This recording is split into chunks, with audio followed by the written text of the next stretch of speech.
Good evening, everyone. Welcome to Louder Than Podcast. For today's 2018 Singles Awareness Survival Night, we have Chris. Hello. Taylor. Hi, that's me. Eric. Greetings. And Ferox, as usual, referring to himself in the third person. For tonight's show, we have 3 topics at hand. Let's get into the first one. Eric, take it away. So, I kind of want to get started with, I don't know, what would be a good one for us to start with? I kind of want to get into, let's go with the Twitch. Okay, yeah, because that's, it's the logical progression from the other things that we were rambling about. Yep. Considering you're hosting us on Twitch and I shared your Twitch link, it may be relevant. Yeah. Yeah. So Chris, why don't you remind everybody about why you were pissed about Wizards? Because it's the logical precursor. Okay, so in late 2017, Wizards of the Coast banned a player for their actions taken off of their gaming services, and they were banned not only from the game, but all live events that were hosted by the company. And this was not a breach of their code of conduct outside of the loosest possible interpretations, which frankly is absurd to me. But this person was banned for actions taken outside of their service in a manner that could not have been predicted. This follows through to more recent discussions on Blizzard when a developer update for Overwatch revealed that they are perusing your conduct outside of the game in order to determine whether or not you've committed a punishable offense. Mainly the developer update, they've issued 2 since then, however, it's still fairly recent, where they were talking about how you may be penalized before you've even been reported of conducting some sort of unsportsmanlike behavior. Yes. And now we get to Twitch, who has not budged an inch on their latest updates, as is apparent by their town hall. And Twitch has made it so that you can now link a creator's activity off of Twitch in your complaints about their actions, and they can be banned from Twitch for those links which are not pertaining to Twitch. And also, they can have been conducted before the rules were even changed. So you could have done something that was not a punishable offense at the time, and it wasn't even conducted on the site, but you can be banned from the site for things that were done before the rules were even implemented, as long as you didn't have a case on them beforehand. Which, ironically, is one of those one-way street kind of things, because when, for example, a law is changed, a lot of times... You don't retroactively put people in prison for it. Right, but they will retroactively clear your name. Precisely. So I find it just a little ironic that it's one of those things that is an outrage in one way, but not in another. Although I do agree. The American legal system does better. I'm shocked. Yeah, no, I just... Man, it doesn't sit right. It doesn't sit right with me. It kind of feels like a really big invasion of personal privacy. Like, yeah, you might be a horrible person outside of where you work, but it's not like they're... Well, I guess that's not true. Like, so, I was thinking, like, to play devil's advocate, let's say you work at someplace, like, someplace big.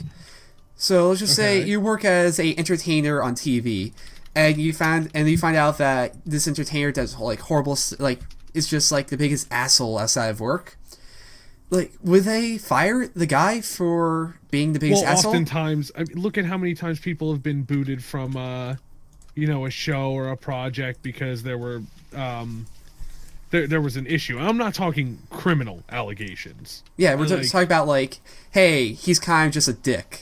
Like, he said... All that has to happen is the allegation nowadays. Yeah, he said X horrible thing about X person. Yeah, see, and this is my issue, and I include this with, normal jobs, lay jobs, whatever you want to call them, as well. If you're not breaking the law, then it's not your employer's business what you do outside of work. I don't believe, personally, in that whole, oh, well, you represent the company even off the clock. No, if I meet somebody and they're a dick, and then I go into, Best Buy, and they're working there, and they're nice to me, and they just do their job, and, I'm not going to be a dick to them while they're at work. They shouldn't be a dick to me if I'm the customer. If he wants to talk shit to me in the parking lot after his shift, that's our business outside of where, he works. Yeah, it's not like, let's It's say, a a Marvel maturity editor issue. that was employed by the company using their professional Twitter handle to accuse customers of being Nazis or anything like that. That would Right. be What you do the off the company. clock is your business as long as you are not breaking a law. Now, obviously allegations and things like that, it's one thing because, has it been proven in a court of law, yes or no. But if you are a proven, bank robber, murderer, rapist, you name any crime you could be convicted of, then yeah, you could lose your job because, you're a criminal. Things change at that point if you're going to jail or whatever. But as far as just reputation, no, if you can show up and do your job, that's all that matters. I think And if you can hold a Twitch audience and you don't break their rules, I don't see how it matters. so. Like, I feel like Twitch really wants to become Twitch and YouTube. Both want to become like the next like television. So I think they are trying to take the steps to like become like the safest place to not alienate some of Yes. the audience. Well, look at the fact that YouTube will now readily demonetize you for using profanity. Like, since when did anybody on YouTube care about whether or not they were cursing and swearing? Like, It's not like we have mature filters or anything. That would be absurd to implement for these tiny indie companies. yeah, and also we're kind of far beyond. If we're talking about strictly family-friendly entertainment, as a society, we are far beyond the idea that there is not any entertainment that pulls in money that isn't family-friendly. I mean, look at the Saw movies; they're my favorite go-to. We used to be in an era where the most profitable and critically acclaimed television was something to the effect of, let's just look at TV Land right now, for example. That's what it would have been decades ago. Brady Bunch, where you couldn't even depict the married couple in the same bed in the early seasons. Nowadays, we have top pop sensations like HBO's Game of Thrones. Yeah. And there's ages that it is and isn't appropriate for, and that's one thing. But if you're not actually breaking the code of conduct, where it's their site, they can say we don't want you to curse, but if it's not against their rules, why are they pulling funding? Why are they demonetizing? Why are they firing you as an entertainer? If who cares? You're not breaking their rules and you're not in trouble with the police. What's the fucking problem? I think you can kind of get into their headspace by just looking at the exceptions they're willing to make for no apparent justification. Like who? It's clear that they were willing to make these crackdowns against the explicit sexual mature content. However, they have made it a punishable offense for you to address a streamer as a cam girl. Really? Yes, there's certain vocabulary words that are automatically going to be triggered in certain filters. And meanwhile, it's there's the restrictions on nudity and other content that you can display on camera, but they still have body painters who basically just wear two pasties while they're doing their craft. Gotcha. I Well, what's think happening I right think now? context is. Wait, what? everything good? Wait, what happened, Chris? I'm hearing several things playing in the background right now. Oh, that's weird. Oh, just continue. Okay, did it stop? I guess it was on Eric's end. I could hear several podcasts. What? Oh no! I don't That's hear not, any of that. That's not us. Oh, whatever. Let's keep rolling.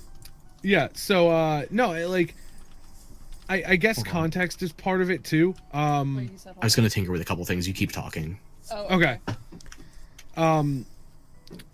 It's also the difference between, I don't know, teaching about paintings in school that are, that have nudity in them, but for artistic reasons versus It's like being pornographic. it's like the difference between like Bob Ross and like I don't know, who's a good like non like peaceful version that we can replace Bob Ross with. Well, I just think the Beelzebubs actually did a comic on that recently. It was it was a Kiss face painted version of Bob Ross, and it was like pain and tings, instead of paintings. I can dig that. oh, you mean like the same Kiss that had their own blood put into their comics? Wait, what? God, Excuse me? That was a thing, yeah. what was that acronym standing for according to the church way back when? Didn't they say it was something like Knights in Satan's Service or something? Yeah. That's fun. Yeah, whatever little crusade they led. But Nobody yeah, tell like- them about Wasp. Oh God, yeah. Or yeah, no, just nobody tell anybody about Wasp unless you're that into glam, which I unabashedly am. But that's a different issue that I have to bear on my own. Right there with you. But yeah, like I don't know. It just for me it boils down to if you're not breaking the law, then and I'm being a model employee in any way, shape, or form, like regardless of what we think of or what anybody rather would think of Twitch's guidelines, if we're not breaking those guidelines, then why should we have to worry about what people think of us outside of Twitch? It just doesn't make sense. It doesn't make any sense. But I don't know. Like, I can totally see you getting fired from your job if you said like some really like, I don't know. I think it's just them trying to become the next like. Oh, and that's the thing. television. I know. I'm saying it happens in all like all walks of life. People. They said something inflammatory on their personal Twitter, and I'm not saying what some of these people said wasn't hugely awful, and like I fucking disrespect them as human beings for it, but I don't think they should get fired from their job if they're not breaking a law. I don't know. There's only two industries I can think of where you could ever get away with this: gaming and comics. It's like you have comics pros. That Comicsgate is going on right now. It's not the topic, but it's just like this is an aside. You actively have people working in the comic book industry that are rejecting customers and insulting them openly on their professional presence. Like, I thought Gamergate was bad when you had the Game Journos Pro list coming out as, like, the journalists that were actively conspiring. But you have people that work in the comics industry, not the journalists, but the actual comics, like, company employees, conspiring to assault customers that disagree with them politically. Wow. It gets to that level of extreme. Whoa. That's fun. And you can never get away with that in any other industry. I mean, could you think of another, like, sales transaction where the person providing the content you want to buy will insult you to your face and say that they do not desire your purchase? That's pretty brutal. And then conspire behind your back. Moreover, that the customers will be like, well, and more so that people will. I mean, I don't know how like the reactions have been, but I'm assuming that the comics are still selling to some degree. They're selling, like, take Marvel for example. They're still selling it like under 4,000 per issue, when this was an industry that used to bring in 5 or 6 figures per release. And yeah, that's. It's like now that we have a move the needle movement going on where people are trying to just take pictures of their purchases to assure people that they are customers. You have a lot of the politically outspoken members of the community who do not buy comics trying to lambaste them as some sort of bigoted slur. And and that's when like personal politics get in to people's industry. It's just like, I mean, with artists it's one thing because it could be part of their artistic expression, but like there's just no need. the thing is that we see this all the time right now where gaming is trying to ape Hollywood. It's trying to be movies and TV. Yeah. But even in Hollywood, they put on the facade. They're actors. They act like they want you in their audience. Whereas, like, with gaming-related media right now, such as Twitch, or even games such as Magic the Gathering Online or Overwatch, you have these people that are openly rejecting customers. Fun stuff. I like that one's like I really don't even know what to say about that. That's utterly ridiculous. I mean, it's like Twitch doesn't refer to their audience as an audience. They refer to them as a community.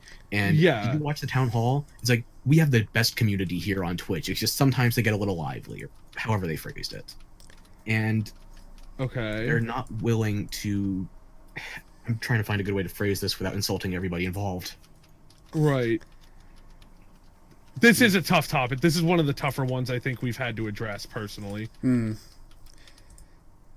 thing I'm just having a hard time articulating is they want to call out certain behaviors and actions, but they're not willing to do it by name, so they have to go about this roundabout approach where they're catching a bunch of innocent people in the blast radius. Yeah, like they want to make their community less toxic, but at the same time, like You can't actually call people out as the labels for their toxic behavior. It's like, this person's doing something that would be a punishable offense. I'm going to call them the thing that they are being punishable for, and now I'm banned. Well, can you give me like just an off the cuff example of something like that? Because I'm the wording The is so community vague. guidelines haven't gone into effect yet, as far as I know. Like, they were talking about either this week or next week. Okay, But I'll give you an example that is theoretically possible based on their new guidelines.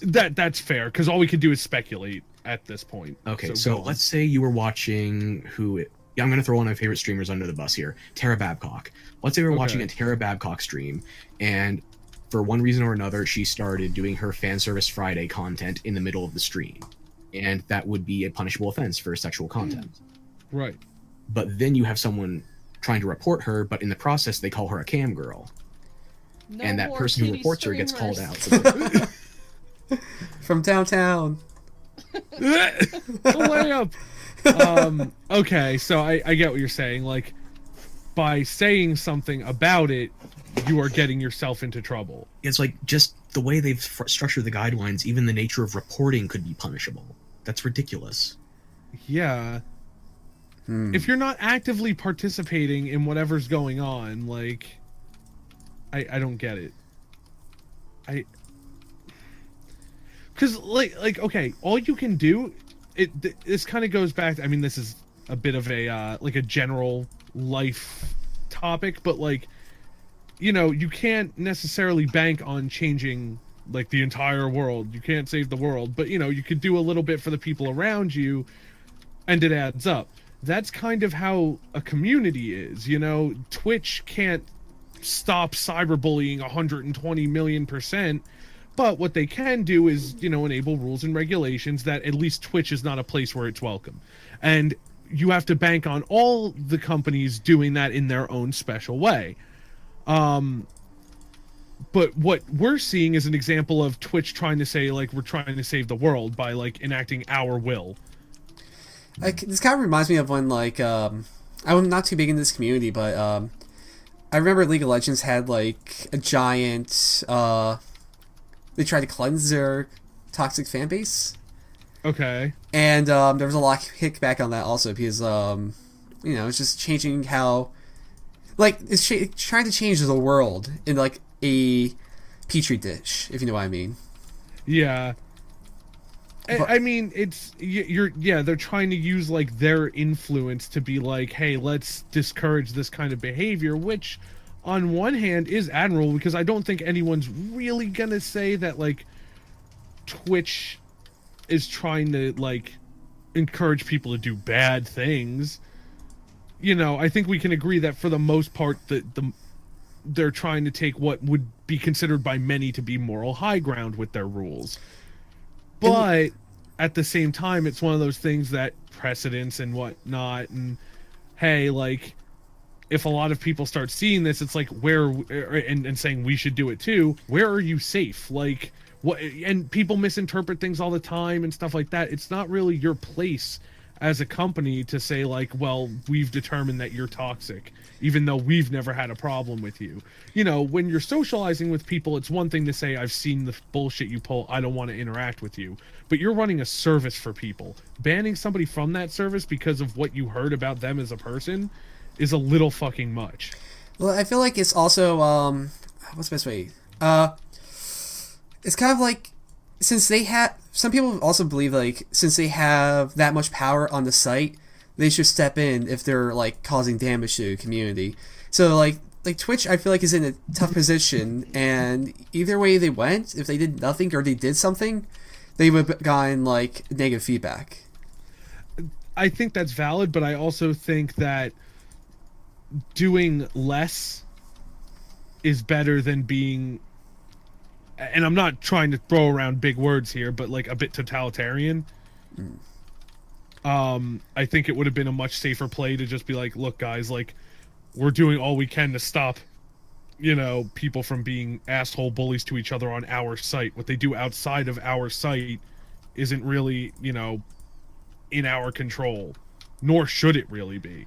But I understand where you're coming from, that they want to at least try and take more action to make people happy and comfortable on their platform, which, you know, in ways there's too many gray areas in things like this. I can't say that they're fucking horrible, they're awful.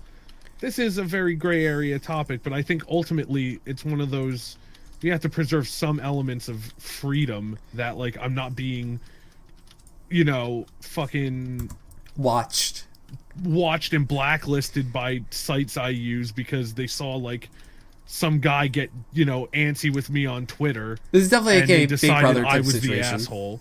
What? Yeah, this isn't like the nonsensical premise of the right to be forgotten, whereby people were asking to have their digital footprints removed from certain articles. This is the right to privacy. Right. I don't know where that would be articulated depending on each country's given constitution or parliamentary procedures, but you would think you'd have the ability to at least think by yourself without that leaking out to your other entertainment mediums and being penalized for it there. Yeah. Well, it's like, it's one of those things where, like, at what point does it become discrimination? I mean, you know, people love to throw around, and they do too much, throw around free speech. You know, yes, you can say whatever you want. I don't have to like it. That's valid. But at what point is it that you're being, that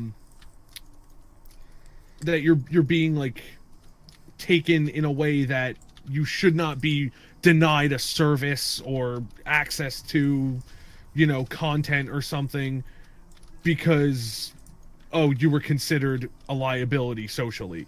I'm not now, asking granted, for, like, again, the second. I'm talking in general. I know that the stuff that people are thinking of when they hear rules like this are really terrible, racist, sexist things. I think people like that are, you know, human trash, but they do have the right to think that way as long as they don't commit any actionable offenses. And the reason they have those freedoms is to preserve, you know, not being able to get thrown under the bus for having a difference in opinion over something lesser. And this, you know, kind of calls that into question. If that makes sense. No, it does. It's a very touchy subject. Yes. Because, like I said, you know, I'm not saying that I would say anything, you know, racist or sexist or, you know, vitriolic against somebody for any superficial reason. But, you know, what if I argue with some guy on Twitter and, like, they said, wow, you said fuck a few too many times for my liking. You're not allowed on Twitch anymore. You know, like, wait, Let's be no. superficial for a moment. Let's say that you were doing a bit or you were joking around with an acquaintance on some sort of public format. Okay. And somebody could take umbrage on your behalf. I can't remember the case exactly. I apologize for not having it at hand. It's okay. Somebody was actually reported for some, like, sexual harassment claim, and it was not the report did not come from a member of either party involved in the claim, and it was just a couple joking around with each other. However, a stranger third party on the side thought that the event was so offensive that they reported it themselves. Wow. But neither party was abused or, you know, felt that there were notions of abuse. Yeah, it's just like if I told Eric he has degenerate music taste, that doesn't mean I think less of him as a species, even though I don't know what he is. Listen, just because I listen to Vaporwave doesn't mean you can make fun of me. You're not Yeah, helping just because me. he listens to Actually Vaporwave naming it. doesn't mean you can make fun of him. Preach. Oh, I can find more material, but that's Yeah, beside the that's point. true. He has a worse stream anyway. Whoa! Just Hey, look at the because link I shared. just because I called you out the last time.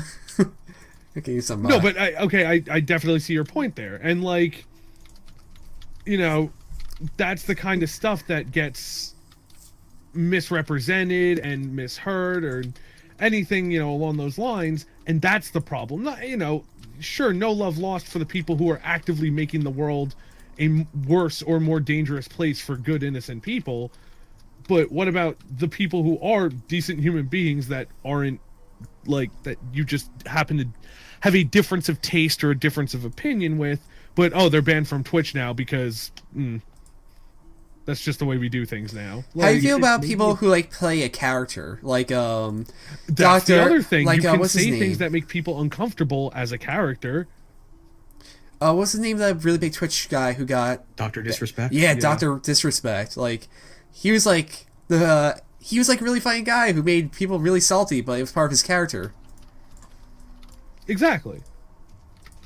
And I don't know a ton. I've watched some of his streams. I enjoy him, but like, I only saw his VGA appearance. That's basically all I know about him. okay, well, but you know, the whole thing is he's raunchy, but like he doesn't from what I've personally seen, he doesn't perpetuate any sort of actual Like he's an exaggeration. culture of he's not encouraging people to be online bullies or anything, you know. He doesn't, from again what I've seen, he doesn't chase people down and say mean things to them. He makes jokes on his stream, and you know, if you are the butt of one of them, it's local to that stream, and it's not like, you know, it's basically a big roast. Yeah. You know. Yeah, the worst I've came in contact with him doing would probably be the public relationship drama and trying to bring back the mullet banana mustache combo. Which is a crime. Exactly. You're not Hulk Hogan, you can't do it. To be fair, your though, brother. seeing pictures of him out of costume, the mustache actually works for him. Yeah. Really? Yeah, I dig it. But anyway, that aside, you know, Sidestepping the there's Hulkamania. plenty.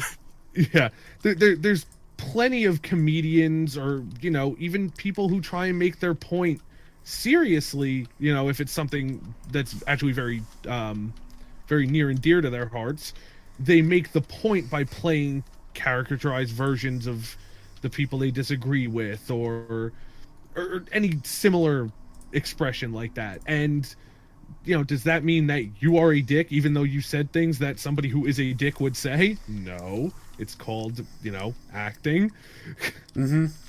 So yeah, no, if you're what people perceive as, you know, an offensive comedian, you know, and you have a channel, do you know, is your Twitch account banned because your YouTube channel has raunchy comedy that other people bitched about? Yeah, like, let's say if, pulling another name out of my ass here, Jessica Negri, if Okay. she was on her Twitch and got reported for a link to something on her YouTube, let's say one of her lingerie shoots, which doesn't have anything to do with cosplay or something like that. Right. It's like, this is part of her brand, this is part of her content, and it does not fall within the Twitch guidelines. And this new set of guidelines allows you to link to that inappropriate content in order to file a claim against her. Actually, okay, I heard a story recently that made me that this reminded me of, in a way. Think about this. We all know who Sasha Grey is, pornographic actress gone. You mean that Saints Row voice actor? What's she in What? Saints Row? Saints Row the Third. Yeah. Oh, okay.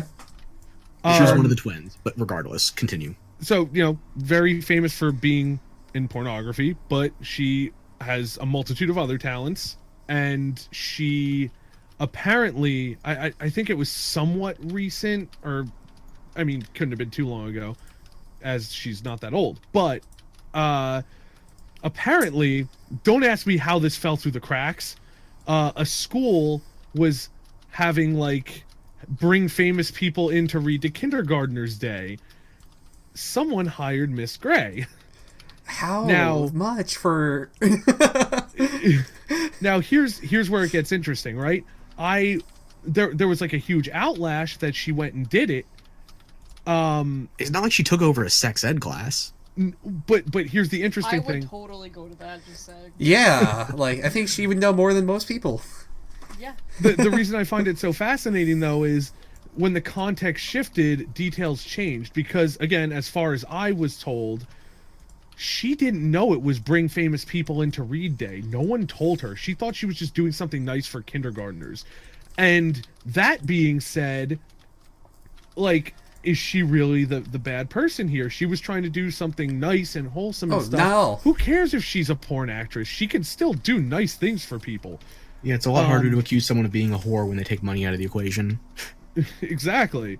And you know, you look at this, it's like she did a really nice thing for some kids, but when she supposedly tied it directly into her brand, it was foolish. So this kind of goes back to what I was saying about if it's not related and you're not saying like, oh, hey, you know, all my YouTube channel fans, you know, come here, I'm going to be doing the same shit that's going against the guidelines.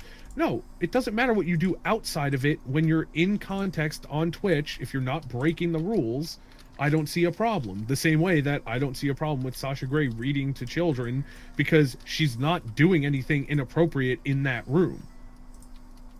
No, I completely agree. And I'm glad I thought of that because that even in my own mind puts it a lot more in perspective. I actually never heard that. Yourself. Yeah. Go me. I've seen pictures of it. I never read the story though. That's what I heard.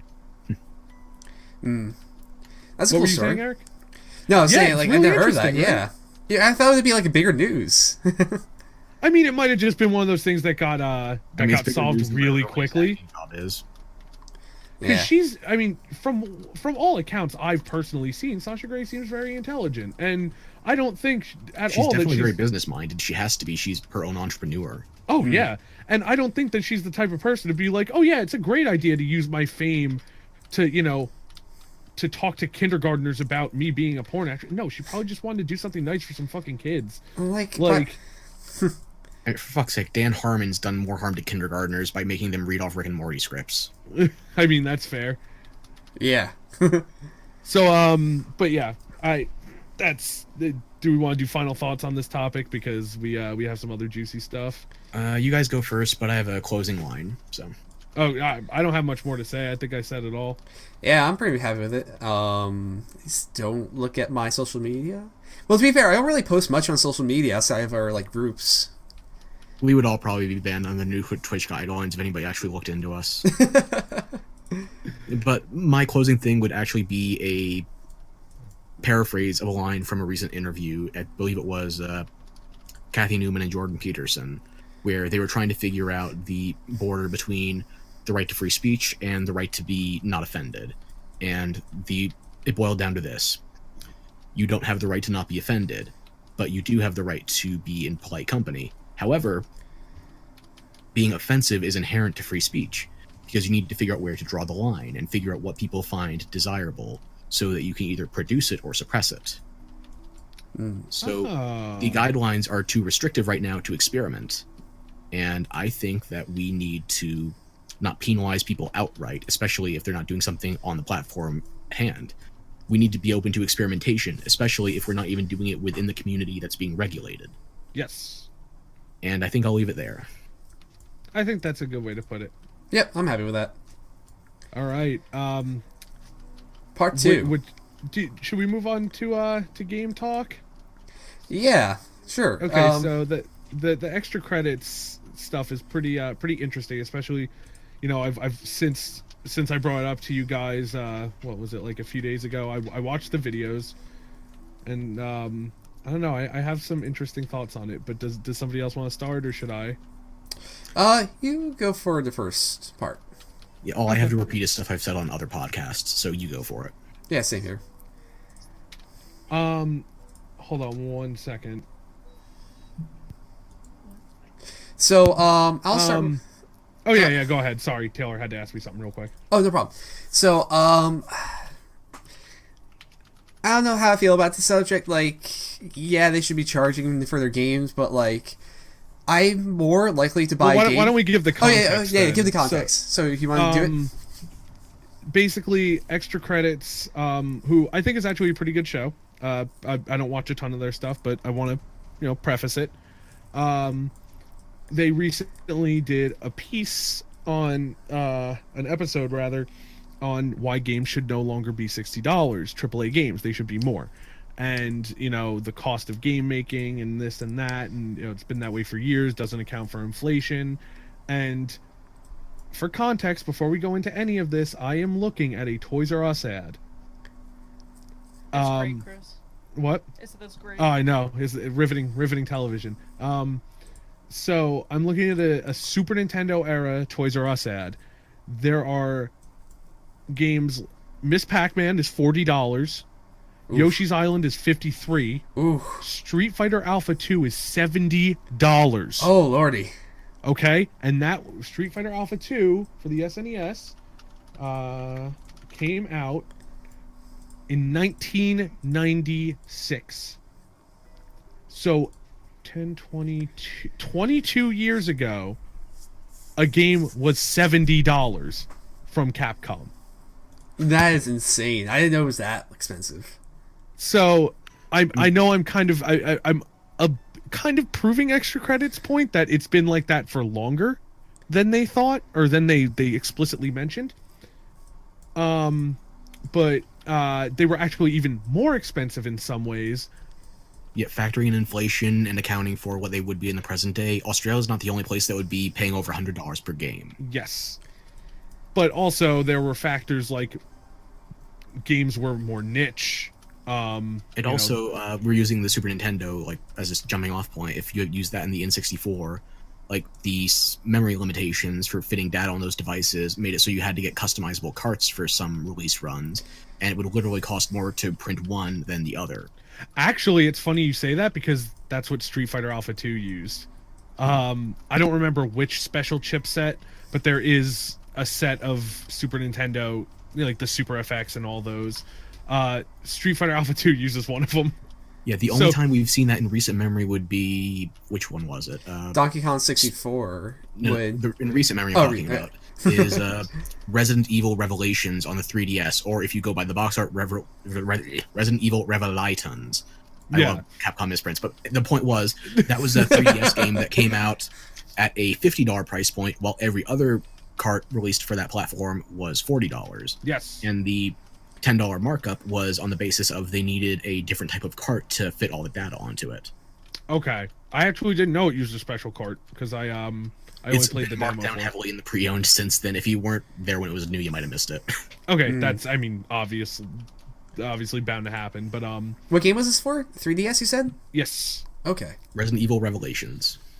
But yeah, I just I think it's interesting that games have actually kind of gone down in price. And what funny enough though, they mentioned the fact that it went from 50 to 60 after like the PS2 era. That was PS2, Xbox Original, and GameCube into PS3, 360, and Wii. Yes. We still tried to stay on the cheaper side, but you're still 100% right. Wii came around by the end of the cycle though with stuff like Skyward Sword and Xenoblade Chronicles. Yeah. But at least at the beginning, they were still the lower price point. And it's just really funny because, we saw games go stagnant and then down and then up. But I digress because, it really is a little different because games, like we said, got more niche and the tech got easier to get a hold of after a while. And so it's a little different. But they're claiming that games should be cheaper. I mean, more expensive. They should be more expensive because it's expensive to make them. You have to hire people, all this. And they even followed up with cost breakdowns in a second episode. But I honestly think there's a different problem. But you guys go first. So, I kind of feel like a nice price for modern games to be sold would be... Actually, I like the price of $40. Is like when I see a $60 game. So you think it should be even cheaper than 60 because their final point was it should, by all industry accounts, he said if he had to, the host said if he had to put a price on it, it would go up to about 80, I believe. Like 90, I think. Like I understand why it should be higher, but at the same time, we also pay for things like season passes, DLC, blah blah blah blah blah blah blah blah blah. Well, the point he made there was that they tried that, but people weren't interested enough, so it did not make the money back that the $60 price point would save for the consumer. See, like the thing for me is like the games I spend the most money on are actually like free to play at this point. Like I spent a lot on Hearthstone. I hate to say it. I spent like maybe $300 on that because I bought all the expansions when they came out. So, and you too can show for Blizzard by reminding people that they currently have a 30-pack bundle going on for $20. Buy now. But yeah, so I don't know. I understand that, but at the same time, I'm like, hey, I feel better buying these games at these lower prices. Plus, like, if they're $60, I'm not going to buy them. I'm just going to wait for them to become cheaper on Steam. Like, very few games I'll buy the day of when it comes out. Like, very few nowadays. Okay, well, I have a question for you. Yes. That's actually related to one that one of the extra credit staff asked during a convention. Apparently, they referenced it in the video. If games, instead of his question of going up to 80, I'll say if games went down to $40, would you buy more of them per year, Eric? I think I would, actually, to be honest. You really do think so? Yeah, I would. Because, like, I'm like, it's just $60 kind of just makes me a little, like, iffy. But if I see 40, I'm like, what's the game that came out that was like 40? Was that Earth indie Defense game? Force. Oh yeah, Earth Defense Force. Like, I would drop money for Earth Defense Force. I love that game. Well, okay, so there's a couple points I want to get to about game design and stuff like that, but considering this is not a show about economics, I'll keep this part short. On the other hand, if you made more money, would you buy more games per year, Eric? Probably not, to be honest. Okay, that's interesting, because I personally think one of the biggest problems is a lot of people are complaining, again, I'm no economist, but a lot of people are complaining that there are, like, way less jobs available, which I do understand a little more firsthand. And but if you're also, using the U.S. as a model, there's the matter of stagnant wages. That was the other point. I'm glad Chris, brought that up. We share a name and a wavelength. What? We share a name and a wavelength. We're thinking exactly. on the same. No, and there's only so much exactly bandwidth it. for Chris's. So what you're saying is Chris neutrality won't really affect us as hard? Precisely. I'm already hogging all the bandwidth anyway, so. So yeah, I feel that to me would be one of the biggest issues, honestly, because if people made more money and had more money to spend on themselves and weren't living as, paycheck to paycheck, or, at least can't buy as many frivolous things but can easily pay the bills, a lot more gamers would be willing to take chances on games they're not quite sure about instead of waiting for sales. Like if a game really excites me, I will drop to 60 to grab it. But, like, it feels like such a big gamble nowadays that... Well, that's the thing. I remember when I was younger and I didn't have as many things to worry about, and, my family had a little more money to throw around. I would just buy a game if it looked like something I'd give a shit about. Some games were great, some weren't. And that doesn't inherently bother me, because gaming is my biggest hobby. And, there's just going to be things in that nature. I mean, there's things that my friends love that I'm into, but not as much, so I'm more cautious with my money, and they're not. I look at you guys. You go to the movies way more than I do. I enjoy the movies, but I'm really careful about what I spend a single movie ticket on. Whereas you guys are more likely to take a chance on something, and that's fine. But even as somebody whose favorite thing to do is play video games, I'm very careful with my fucking money, and I don't buy too many things at full price if full price is more than $40.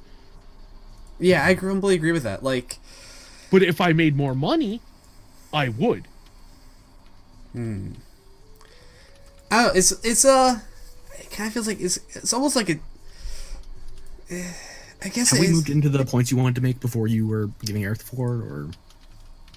Oh, I was gonna say things about there's also the fact that they claimed that some indie hits like PUBG were lightning in a bottle, like once in a blue moon.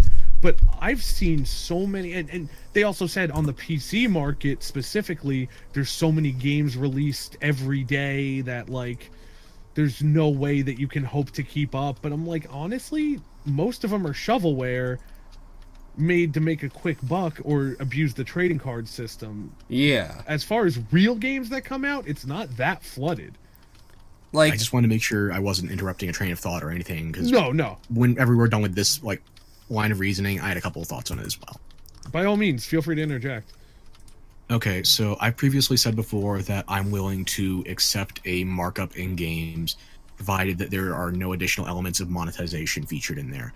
If Yes. I'm willing to go for $80 or even $100 for a brand new game, which I am, if I'm willing to go for that, then I don't want to see a season pass. I don't want to see expansions. I don't want to see microtransactions. I don't want to see loot boxes. I don't want any of it. I just want the game up front, in the box, everything. So, like, I'm Well, okay with interestingly, expansions, but, like, I agree with you for the most part, except, like, if they have expansions, I'm pretty okay with that. It depends how, like, recent it is since, the last game came out. Like, Divinity 2 is, like, one of my I'll be a favorite... little cynical here and say the problem with expanding your game is you have no way of proving when you started it. So It's like the difference between Dragonborn and Hearthfire for Skyrim.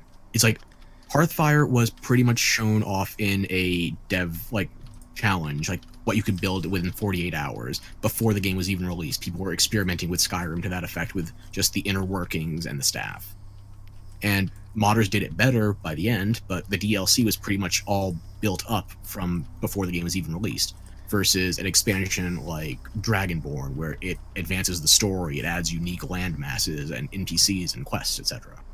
or even just the morals of like the difference between, hey, we've been developing this in-house but don't tell anybody Oh, here's a good one. because we can release it later, versus, hey, here's the game, now let's get to work on the rest of, now let's get to work on stuff that people can buy down the line. Here's one I should have remembered sooner. Mass Effect 3. Like, Total Biscuit's still boycotting it to this day, and it was the Prothean DLC that was only available in the Collector's Edition at launch. It's like, Yeah, this was like- clearly a story expansion with a heavily integrated character that could only be... Like, it was not pre-order DLC, but it was with a specific edition of the game, or you buy it later down the line. And it was so suspiciously well implemented that it was like Shale from Dragon Age Origins. It's like, you did that to make up for the fact that it's a single-player game and you can't have an online pass for it. And you've clearly put a lot of effort into this beforehand. Right, like you are giving me less content at launch than you have ready.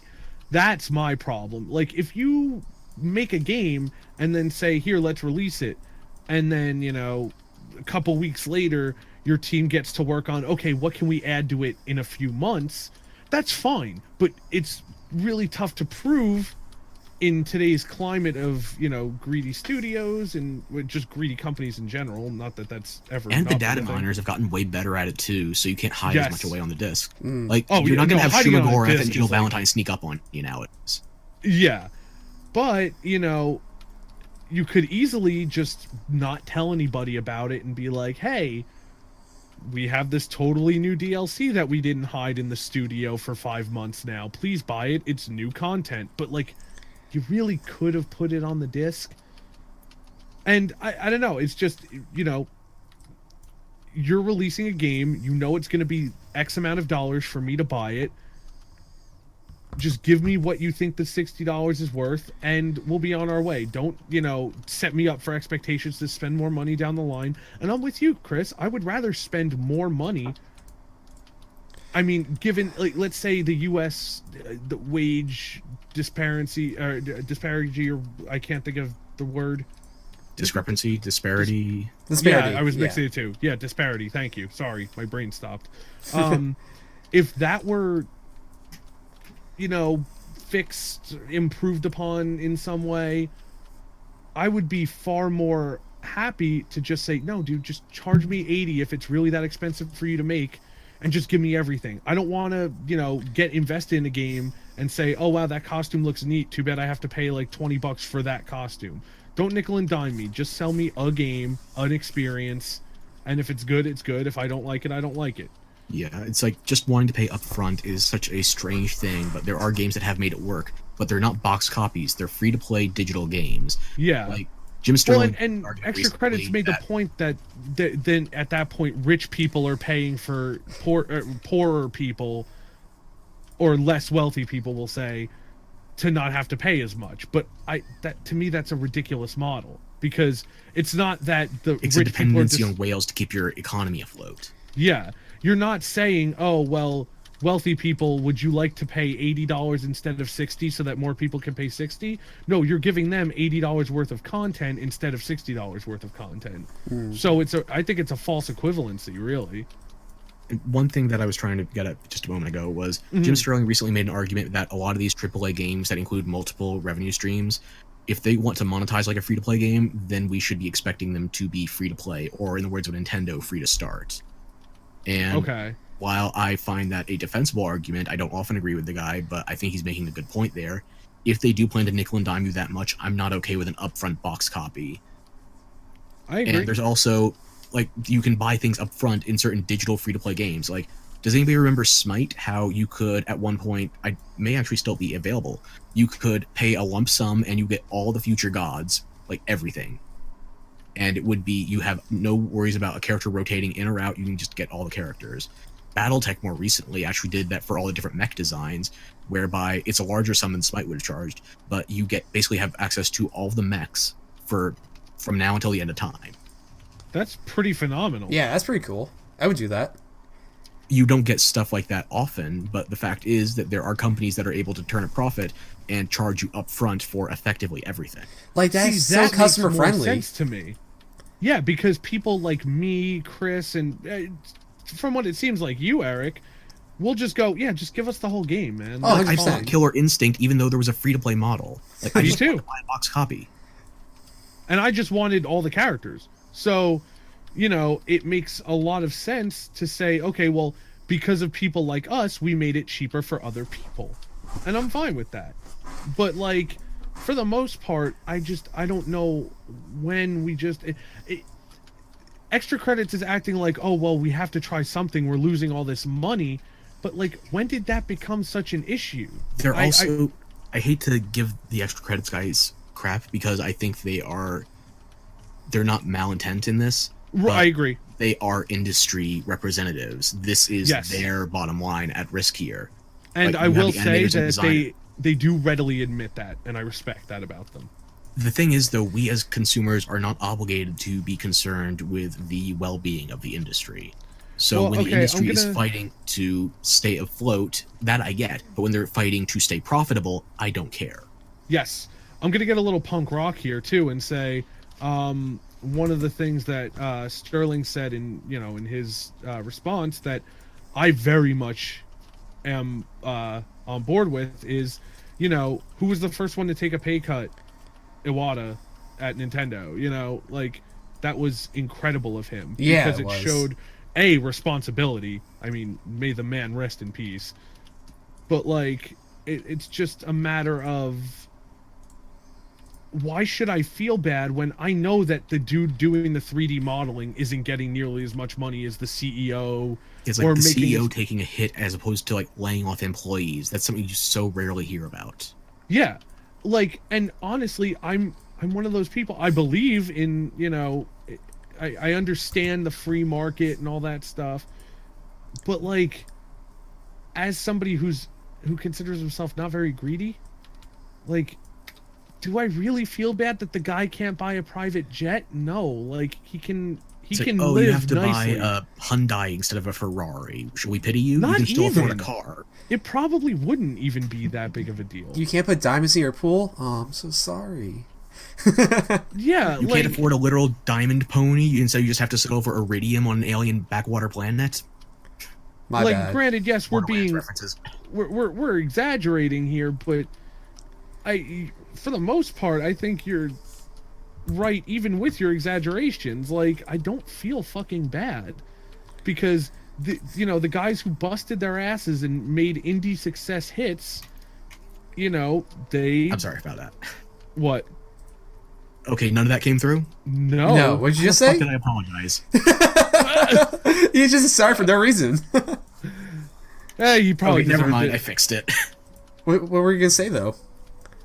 That my computer was shutting down. Oh, okay. That'd be a problem. Yeah, a little bit. But yeah, so I mean, like, I really don't feel bad when, the people getting shafted aren't the employees. And the thing is, these companies don't, like, see it from what it seems from the consumer standpoint, they're not shutting down because, like, oh, blah, blah, blah, nobody plays our games. It's because the fucking investors are saying, well, we're not being, we're not rich enough, So Yeah, like Visceral wasn't shuttered because they ran out of funding. They were shuttered because they were making a product that was not in line with EA's future business models. It was not something that could be as easily monetized or as thoroughly monetized. right. Like, companies are not shuttering their studios because they are pinching their pennies. They are shuttering them because they won't make enough dollars. Yeah, exactly.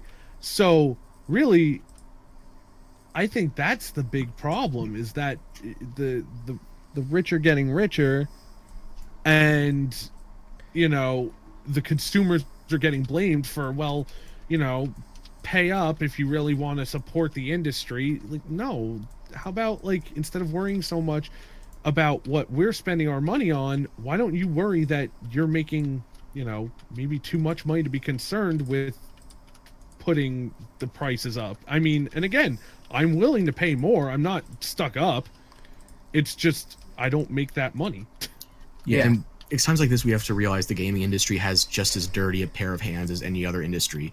Oh, Like, absolutely. there's the Chinese regulations that loot boxes have to, by their parent companies, have their odds disclosed, and Blizzard was able to weasel their way out of it. Which is amazing that they could do that. It's like, we're talking about loot box regulation Pathetic. here in the States. Hawaii just put up 4 different bills, and there's a problem with the fact that we may not even be able to enforce them succinctly. But Yeah. these companies are still able to rake in profits even with their means of monetization heavily limited. Like, Battlefront 2 was still profitable even without loot boxes on launch. And now there's the problems of them still being so immensely profitable, but they want to maximize profits even beyond that. And they are, just like any other company, trying to hide their taxes on offshore accounts so that they can retain as much as possible. Lovely. Right. And I everybody likes throwing around the that statistic that, like, oh, like 2% of the population holds 90% of the world's wealth or something like that. I don't know the exact numbers, but depending on I just, we know it's got to be at least kind of true. And because of that shit, like, or at least the phenomenon that's being mocked by that potentially fake statistic, I just, man, I feel bad when guys who, like, you know, as good, bad, or otherwise of a business decision it is, I feel bad for the guy who quits his job to pursue his dream of making a video game and seeing if he can make it. You know, I don't feel bad for, oh, well, Ubisoft is, you know, they're seeing record losses. Like, yeah, so the CEO has to eat a little bit less caviar this year. That's fine. Ubisoft is willing to, in their own development, like internal memos, treat games as past tense to live services as their future business model. I saw cannot that. that. That is like rest in peace the gaming industry for them, right? It's like, I can't even remember the last Ubisoft game I bought. It's like, it got to be too repetitive, and now I realize that they're just trying to recycle the green as well. Good times, guys. Good times. I really think that we're looking at the wrong issue here. We're looking at, oh, well, what can we change about games? You know, the pricing model, is it worth it? Like, no, it's the problem fucking is that your profit margins seem way off. And, like, while I'm not saying that it's cheap to make a game, I do understand that rent ain't cheap, and, you know, licensing an engine ain't cheap, and all that shit. But, like, again, a lot of this goes back to, like, other corporations in the tech sphere being like, hey, pay up. You know what might actually be reasonable to bring up in this discussion? Hmm. Hellblade, Senua's Sacrifice. Yes. Oh, that's the one I was thinking of. Ninja very Theory was vaguely actually mentioned able it. to make a profitable game that had no publisher attached to it. They didn't have a physical distribution of it. It was a purely digital game. Okay. But by cutting out the publisher and by the way they advertised it, I don't know the exact terminology for it, but it was heavily word of mouth and a lot of, like, I can't remember the vocabulary, I apologize.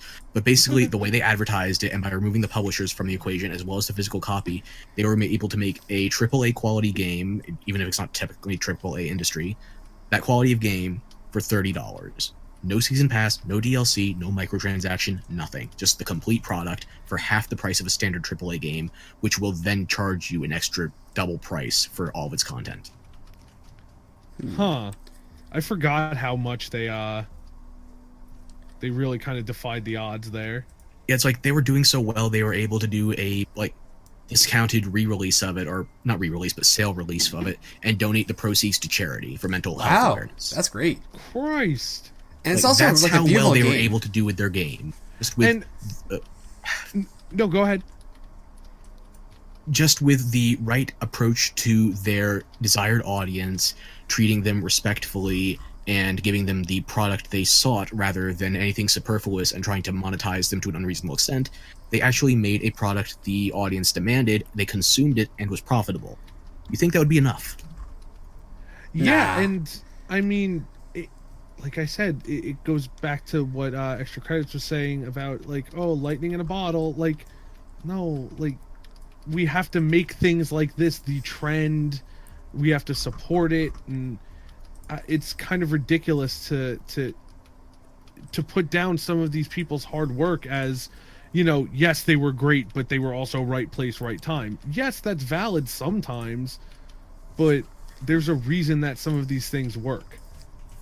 Yeah, like imagine if you were like me, you were opposed to the certain developments that are going on in the RPG market right now with Bethesda. They're streamlining so intensely that you don't know if you want to support their products anymore. You see a game like Kingdom Come Deliverance release, and it's much more RPG focused. However, it also has certain limitations you don't like and a lot of technical issues. You're not obligated to purchase one product to spite another. It's a matter Yes. of trying to reward the market for good things, not punish the market for bad things. Yes. Like, positive reinforcement works better than negative disenforcement, or whatever the terminology is. I'm not a psychologist, but I'll pretend to be on TV. I play one. Yeah, no, I agree. And yeah, and I think it was a little misguided just to ignore the fact that there's other things at play here in the realm of economics, and which, like I said, is not exactly my forte, but all I know is that many friends of mine are just trying to pay their bills, and they would love to buy more games, but they literally don't have the money. It's not a matter of principle. They're not trying to make a stand against the industry. They're just fucking broke, dude. You don't have to tell me, dude. I'm currently unemployed. I'm just scraping for every bit of work I can get. Exactly. And like, It's like I bought, what, one, maybe two games this year so far, and even that's stretching my checking account. yeah. And it's a big hobby for you. It is. I mean, it's not like it's something you kind of do and you just can't justify the money. Like, no, it's something you really enjoy doing. This is the lion's share of my free entertainment time. Yeah. Like, I don't read that much anymore. I write instead. I don't perform music or acting as much. I record. Yeah. Like, gaming is kind of my escape, and I can't afford to escape right now. Especially not with all of the additional monetization streams to worry about. Yeah. And I think that's the other big thing, is it's becoming like, can you continue to enjoy this game?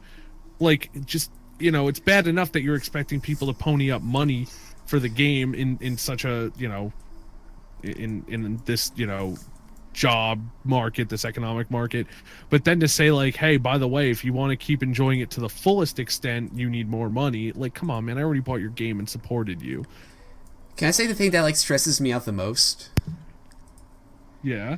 The thing that really stresses me out is when they have like limited time content. Like, hey, we're gonna have this like I like collecting skins in games. I really like, because I like. Yeah, and I don't think that's silly.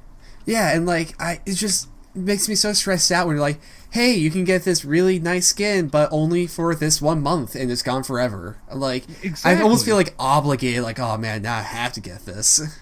That's something that, like, you know, Overwatch does that, but also they bring the same event back every year, and you can still get the things from last year, and they're at a reduced price. Which is nice. Yeah. That's very cool, and it's a lesser issue, but like, again, I'm just like, just let me fucking enjoy your game. Dude. Let me have, and part of that, like I said, is like, I've said this in the past, aesthetics and skins and stuff like that. Don't make me wait a fucking year. Like, I paid for your game, and, you know, okay, fine, once a year drop, if you really did make new costumes. You've been busting your ass and fucking spending actual manpower and money and stuff on making new costumes and shit. Charge me a small fee, I'll pay it, I'll get the costumes. Don't make me roll fucking dice all day. I'm done with that shit. Because I was only half present this entire time. Chris, did you? Never would've guessed. Did you bring up the CD Projekt Red thing? Oh yeah, CD Projekt Red. I don't want to misquote them here. Let me look up the quote.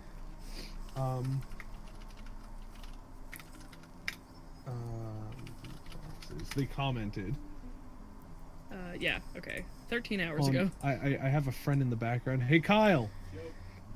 You might want to hear this. Okay, let's see. There was a quote at the very top. Okay, this is from PC Gamer. In November, CD Projekt Red CEO Adam Kaczynski proposed its long-awaited Cyberpunk 2077 will include online elements to ensure its long-term success. With this in mind, I asked the developer's co-founder Martin Iwinski where he and his team stand with loot boxes, suggesting the controversial mechanic has dominated the conversation around single versus multiplayer games in the last 12 months. Conversation sounds way too nice to describe what was happening last year. I would rather call it community backlash, says Iwinski. And this time around, it wasn't just the hardcore community. There were a lot of really pissed off gamers out there, and they decided to speak up. Where we stand is quite simple, and you can see it in all of our past releases, most recently The Witcher 3, Wild Hunt, and Gwent. If you buy a fully priced game, you should get a big polished piece of content, which gives you many, many hours of fun gameplay. Unquote. Oh, and wait, sorry, there's a little more. The definition of many may vary on a title-by-title basis, but in our case it was always 50 to 60 plus hours of the main storyline, with up to a couple hundred of hours of side activities if you really wanted to max out the title. To me, this is a fair deal. You get what you paid for, plus we're always trying to bring our best to over-deliver. There's no better PR than a happy gamer recommending your title to their friends. I love It's that. disturbing to think that's a minority opinion. Yeah. Yeah. It's disturbing to think that's news. Yeah. That's PR that they like us. I still hate you for copyrighting Cyberpunk, CD Projekt Red, but you do some things right. Wait, Unlike they these copyright Cyberpunk? people. Cyberpunk 2077, they copyrighted a genre for... Oh, wow. Okay. But besides the point, it's like you see this in even The Witcher 3, their most recent thing, where they did 16 pieces of free DLC after the game launched. Yeah. That's really cool. And they included a thank you note in brand new copies. It was like this red slip of paper. It's like, we at CD Really? Projekt Red appreciate your support at this like new launch, or however they phrased it. That's great. Super sweet. Hmm. Wow, what a And- bunch of good guys. You know, I'm sure that they're actually making a ton of fucking money. They're one of the biggest devs in recent history, considering The Witcher is literally one of the biggest AAA games.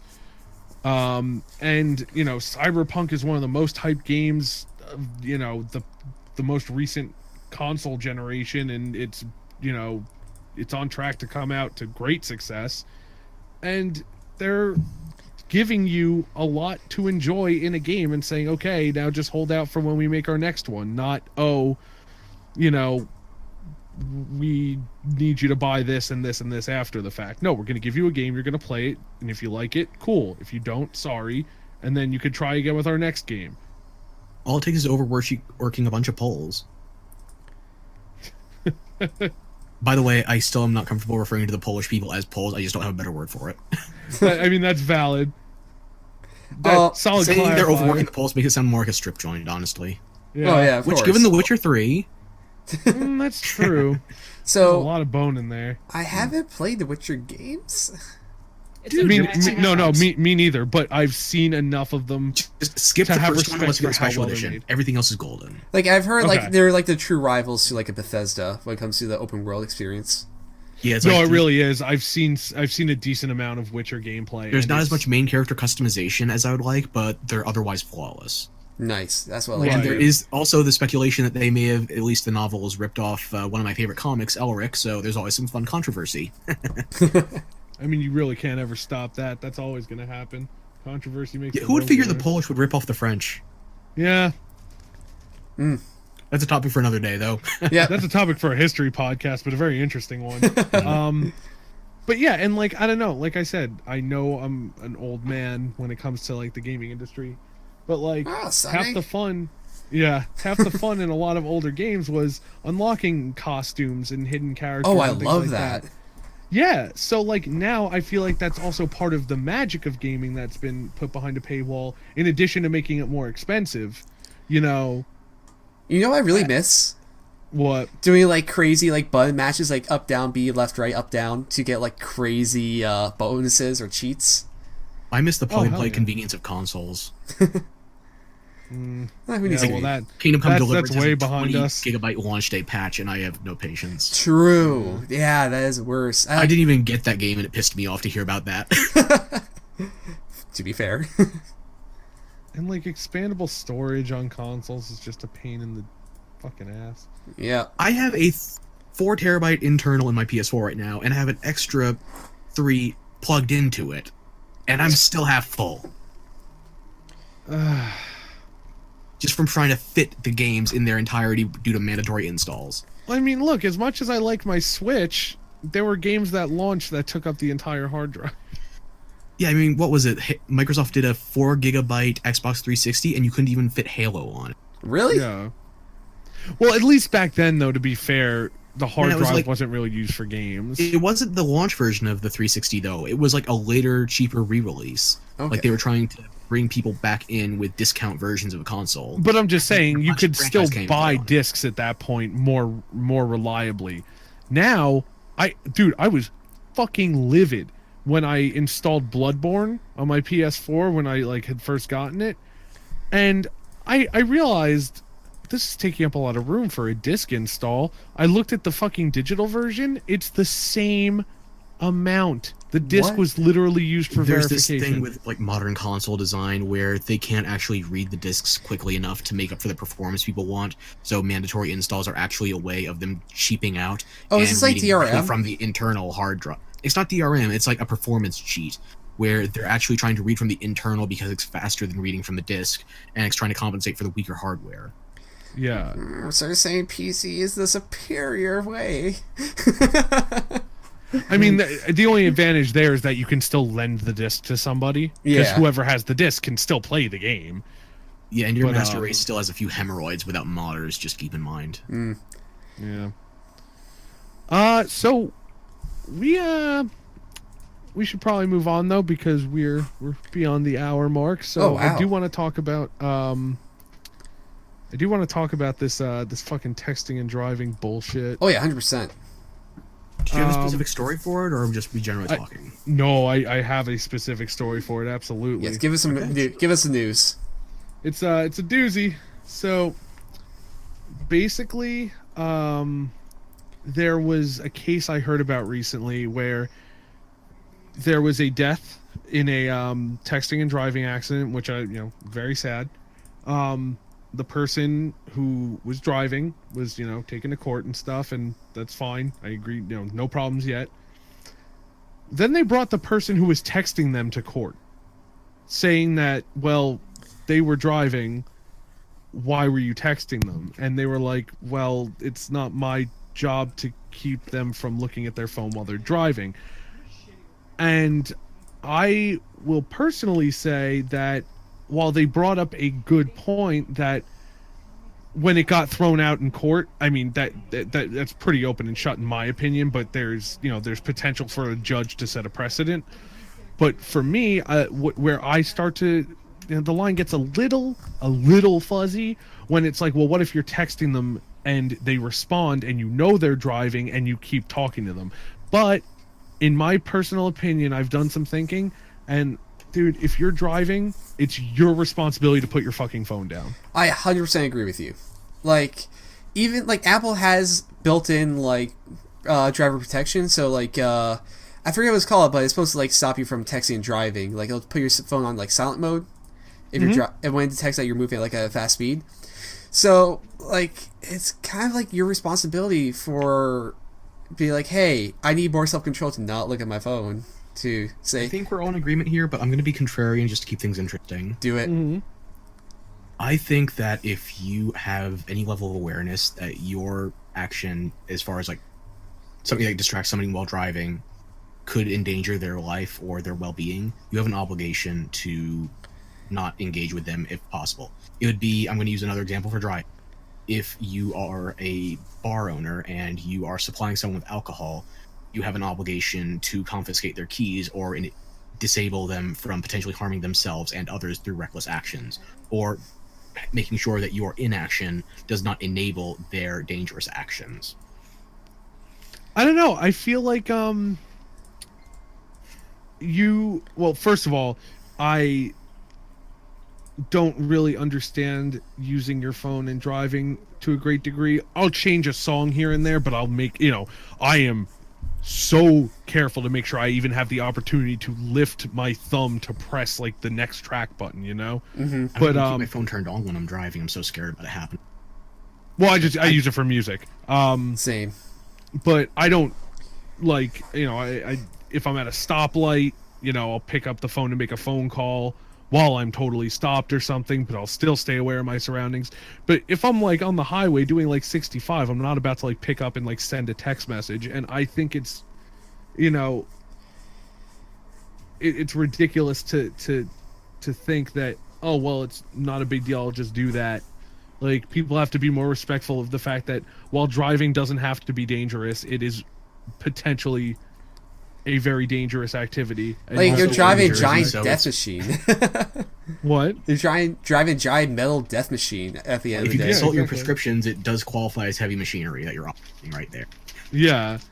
And We are in Jersey also, so you need to be especially defensive when driving. yeah. And no, that's the thing. Like, another example. If I need something from somebody and like it's, the wee hours of the morning or something, if it's something that can wait, but I prefer to get done now, there are times where if I'm not sure if they're up or something, I'll give them a call. And my logic is, if I wake them, I'll say sorry for waking you. I'm not like, oh, eat shit, nerd.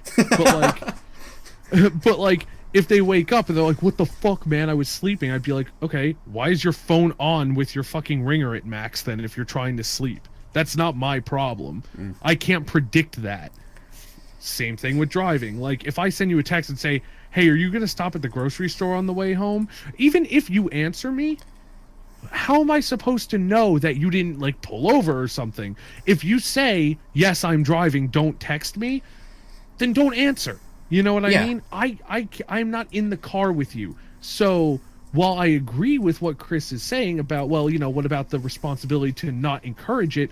No, if they some people actually do say this might be important. Let me pull over for a second. And that's fine. How do I know you're not doing that? If you come home and you look at me and you say, what the fuck, man, I was driving, you could have gotten me killed. No, you should have put the goddamn phone down and said, sorry, I was driving. If I get mad at you and say, well, you should have answered, that's me being a dick. But if I say, oh, okay, that was smart, well, then I don't see the issue. Mm-hmm. I agree with you on these. Like, I feel like Chris was winding up to say something. yeah. Now, let me go for it, because like I said, I agree with you. I'm just trying to present the opposing view. Yeah. Like, aside 'cause from the fact that you the keep your phone judge- turned on while you're driving.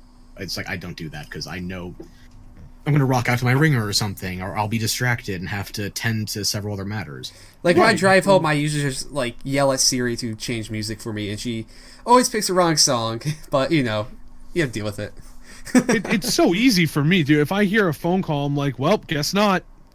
Well, Like, for me, sorry, I bud. have like a Bluetooth on my phone in my car, so Oh, well, that's it makes also it so much valid. easier. But me- like, I mean, Ringing if phone I'm is an plugged into my aux obligation. port, I'll just hit the accept button and put the phone down and start talking with my hands on the wheel, yeah, A ringing phone is an obligation, though. You have that, like, subconscious, maybe even social, contractual obligation to pick it up to tend to the other matter. And I've gotten enough junk calls now to where I can simply tell my phone to fuck off. yeah, same. Yeah. Like, I've gotten so many junk calls in the past like couple of like months. I'm like, I think all these phone calls are fake. Yeah, I can only be called by the blood bank so many times before they finally realize they're the ones who turned me away last time. Yeah. And But it's like, yeah, no, we want the- you to come in and get tested again. Why? Well, you see, You want my blood, just say it outright. Be honest, turn this into what it is. But yeah, like the concern was that the judges were gonna set the precedent that, well, you're the one approaching them, although it was via cell phone, and like Chris said, the bartender example, you have that responsibility not to put them in that scenario. But Yeah, but just to fight my own opinion for a second, which was not my... Fuck it, whatever. Just to go That's at fine. that point, That's the valid. bartender has a professional obligation to do so because they are providing a business and a service, whereas you as just an acquaintance that are casually engaging in conversation, unless it's like, we're not even going into like business calls, just like it's not your professional obligation to ensure the safety of that person utilizing that device, versus a bartender where it's they are directly using your products and your facility, so you have an obligation. That's valid. So yeah, I'm fighting myself right now. Somebody jump in. Shout out, Boxy. Yeah, you're kind of like in a punching yourself in the face like with each fist, but like one is you agreeing with yourself and one is you fighting yourself, but they're both punching you. Yeah, I'm like a reasons I masochistic can't quite- Gemini right now. Yeah. But yeah, no, and I think that again, and I this is one of the things I didn't initially think about, and I'm glad I did. You know, I don't know if you pulled over. So even if you want to hold me responsible and say you should know better, again, I'm not there. If you answer me, I can only assume that you did the smart thing and stopped driving. Yeah, but like, it's like it's like common sense, but at the same time, I don't know. It feels like common sense, but not a lot of people, like, common sense is not that common. That's a good saying. I like that one. Yeah, and it's scary because I think there's many things in our legal system that haven't quite caught up with technology yet, but this is absolutely one of them. And this I actually never would have expected this. This jumped right off the news at me. Oh, what happened to and you? Said like, Chris, this is in your fucking face now. Like, this is the problem. How did the court case end? They did throw it out and say Okay. like, no, the person in the car should not have fucking picked up their phone. Can you imagine what kind of precedent that was set? But that's what I mean, and I believe I would like to do research on this because I'm not entirely sure, but I believe they mentioned that there was a New Jersey judge who had made an opposite judgment call on something similar. And you know, it does worry me because I don't want to be thrown into fucking jail because like My friend is being stupid. yeah, because one of my friends was a fucking moron and I had no idea. We could test this. Does Eric have to drive anywhere? Oh, I drive everywhere all the time. Let's try it. Yeah, sometimes it ends in impounding, but you know, who knows? You know, in Philly. Just drive to Philadelphia. We'll figure something out again. Yeah. Ooh, Philly. I'm waiting for the day that Eric comes home and texts us, hey guys, guess what? What, Eric? I'm banned from Philadelphia. I'm no longer legally allowed in the city. And nothing Yeah. of value is lost. Yeah, you know, after they won, those riots happened, that guy went out there for some fun. Dude, I went there for, Taylor got her tattoo that she was posting about at the Philly Tattoo Convention. And man, that was a little uncomfortably close to the Super Bowl. That was only like a week or so after, and like we Dude, were going dude. in there like ready to see some shit. Thankfully, we didn't. Dude, go to a sports bar in there, decked out in Patriots gear, and ask for a vegan cheesesteak. I looked at Taylor and her mom and I said, how much would I have to fucking pay you to yell Patriots rule, Eagles suck? And Taylor was like, I don't even know. Fuck that. He's like, do you Dude. want me to die? My sister's birthday was the same day as the Super Bowl, and we went out to eat, and the lady at the bar was wearing Eagles gear, and it's like, I could probably shout Patriots and be escorted out of here right now. Yeah. Or punched. My a family friend of ours went to the vet, and her and her husband are Patriots fans. Not like rabid or anything. They're just like, yeah, we like the Patriots. Like, her husband's from Boston and stuff. It's like not a big deal. But they had an emergency with their dog, and you know, our friend, she wasn't concerned about fucking sports. She was like, my dog is sick. She threw on a Patriots hoodie. And then for some reason she changed before she ran out the door. I think she was like, oh, I'm going to wear a warmer jacket. She said, we went in there and this was a week before the Super Bowl. She said, Chris, it was all Eagles sweaters. I looked at my husband and said, are they fucking with us? Like, did I really almost wear a fucking Patriots hoodie in here? I don't know what would have happened. Your puppy's going to die.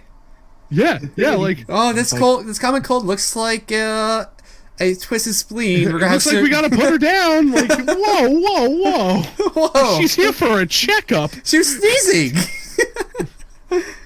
Are you sure? Yeah, I'm very sure. I'm a doctor. Can't you see? We're here to adopt her. Yeah, we got to put her down. It can be very fickle, though. It's like when my sister went to a Vikings game decked out in cowboy.